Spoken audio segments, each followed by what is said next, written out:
अस्सलाम वालेकुम। दोस्तों, गुज़िश्ता दिनों स्वीडन के शहर स्टॉकहोम में एक अराकीन नियाज़ शहरी ने कुरान पाक की तौहीन की, किसी मस्जिद के बाहर कुरान पाक को जलाया और उसके बाद से बिला मुबालगा लाखों करोड़ों मुसलमानों की दिल आज़ारी हुई और उनके एहसासात को मजरूह किया गया। लोग सड़कों पर हैं, एहतजाज हो रहे हैं, कौमी सतह पर भी, इलाकाई सतह पर भी, बैनुल-अक़वामी सतह पर भी, और मज़म्मती करारदादें भी पेश की जा रही हैं। लेकिन ये सिलसिला थमेगा कब? इस हवाले से हमने गुज़िश्ता कई सालों से हम लोग देखते आ रहे हैं और ज़ाहिर है कई सालों से, हमारे बचपन से भी पहले से शायद ये सिलसिला चल रहा है इसी तरह से। भले कोई मज़हब जो है वो इस चीज़ की इजाज़त नहीं देता कि आप मुक़द्दस स्क्रिप्चर्स को, किसी भी मज़हब के, अगर आप इख्तिलाफ़ रखते हैं तो उसको जलाना शुरू कर दें, तौहीन शुरू कर दें।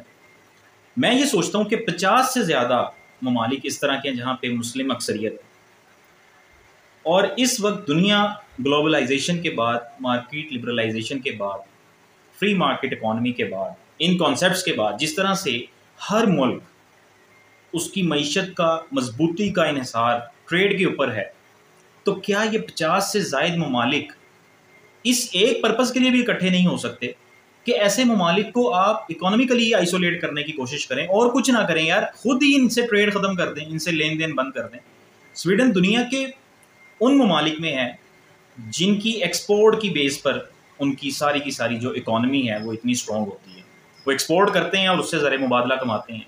तकरीबन 185 बिलियन डॉलर की एक्सपोर्ट स्वीडन करता है। 32वां बड़ा मुल्क है जो एक्सपोर्ट से इतना ज़र मुबादला जनरेट करता है। वो इस 3, 4, 5 मुल्क हैं जिसमें जर्मनी, डेनमार्क, यूएस, नॉर्वे और फिनलैंड शामिल हैं, जहाँ पे इसकी एक्सपोर्ट का हुजम तकरीबन 50 से 70 बिलियन डॉलर के दरमियान है। बाकी सारी एक्सपोर्ट दूसरे ममालिक के साथ होती है, और उन ममालिक में ज़ाहिर है फिर वो जो बाकी एक्सपोर्ट है वो तकरीबन 130-150 बिलियन डॉलर के दरमियान कहीं होगी।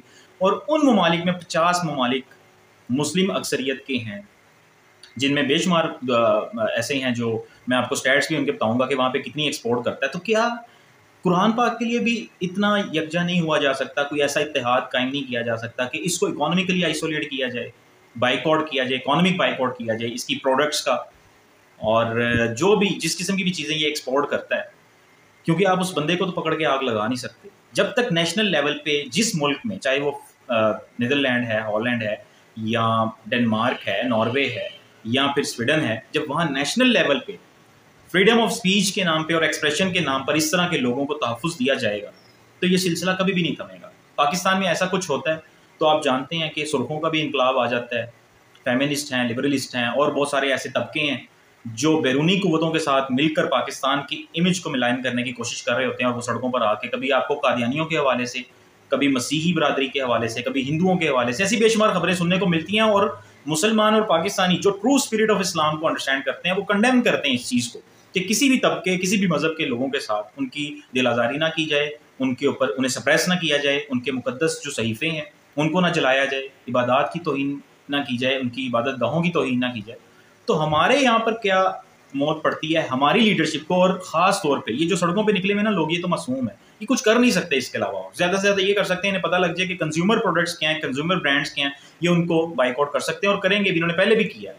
लेकिन जो रिलीजियस पार्टीज़ हैं, जमातें हैं, उनके सरबराहान, और जो सियासी जमातें हैं उनके सरबराहान, ख़ासतौर पे हुक्मरान तबका, इनको जो इनकी लितर परेड होनी है ना मैदान हशर में, और उस ज़िंदगी में जजमेंट डे पे जब भी ये हिसाब किताब होगा, इनको शायद खुद भी इस चीज़ का अंदाज़ा नहीं है, क्योंकि ये सब लोग कर सकते हैं, ये सब लोग मिल के बैठ सकते हैं। और बाकी सारे इशूज़ पे हम आपको नहीं कहते कि आप कौमियत से बाहर निकलें, सुबाइयत से बाहर निकलें, लिसानियत से बाहर निकलें, भाड़ में जाएँ, जो चाहते हैं आप करें। लेकिन कम अज़ कम इस एक इशू के ऊपर तो, ये तो पढ़ी लिखी बात है यार, क्यों कोई जिसका भी दिल करता है वो उठ के आपके जज्बात को मजबूर कर दे, आपके मज़हब का मजाक उड़ा दे, कभी पर्सनैलिटीज़ के ऊपर, तो कभी किताबों के ऊपर, तो कभी इबादत गाहों के ऊपर, तो कभी कॉन्सेप्ट्स के ऊपर, जिसका जो दिल करे वो बोलना शुरू कर दे। और फ्रीडम ऑफ एक्सप्रेशन और फ्रीडम ऑफ स्पीच और बुनियादी शख्सी आज़ादी या हुकूक को इस तरह से पामाल करे कि अपने हकूक तो वो डिमॉन्स्ट्रेट कर रहा है, उनको तो प्रैक्टिस कर रहा है, और बाकी सबको आग लगा रहा है। अब मैं आपको ये बताऊंगा कि एक तो प्रोडक्ट्स के हवाले से हम देखते हैं, आपके दायरा कार में जो प्रोडक्ट्स आती हैं आप उनको बाइकआउट करें। हम लोग यही कर सकते हैं, आम बंदा यही कर सकता है, इस चीज़ को शेयर करें एक दूसरे के साथ कि स्वीडन की जो प्रोडक्ट्स पाकिस्तान में बहुत ज़्यादा एक्सपोर्ट की मद में आती हैं, तो स्क्रैप आयरन है, इलेक्ट्रिकल ट्रांसफार्मर्स और क्राफ्ट पेपर है, बहुत ज़्यादा इंडस्ट्री से रिलेटेड जो लोग हैं वो जानते होंगे। उसके अलावा H&M, ये मैं ब्रांड्स के नाम ले रहा हूँ स्पेसिफिकली, H&M फैशन रिटेलर है, इसको बाइकआउट करें। आइकिया फर्नीचर रिटेलर है, स्वीडिश ब्रांड है। उसके बाद एरिक्सन, वॉल्वो, आप ये कुछ फेमस ब्रांड्स हैं। Tetra pack, Telenor group, Electrolux and Spotify, ये वो स्वीडिश ब्रांड्स हैं जो पाकिस्तान में बिजनेस करते हैं, और आप एक कंज्यूमर की हैसियत से भी इनकी प्रोडक्ट्स को यूज़ कर रहे होंगे या करते होंगे, तो आप अपने तौर पे इन चीज़ों को बाइकआउट करें और इस चीज़ को स्प्रेड करें।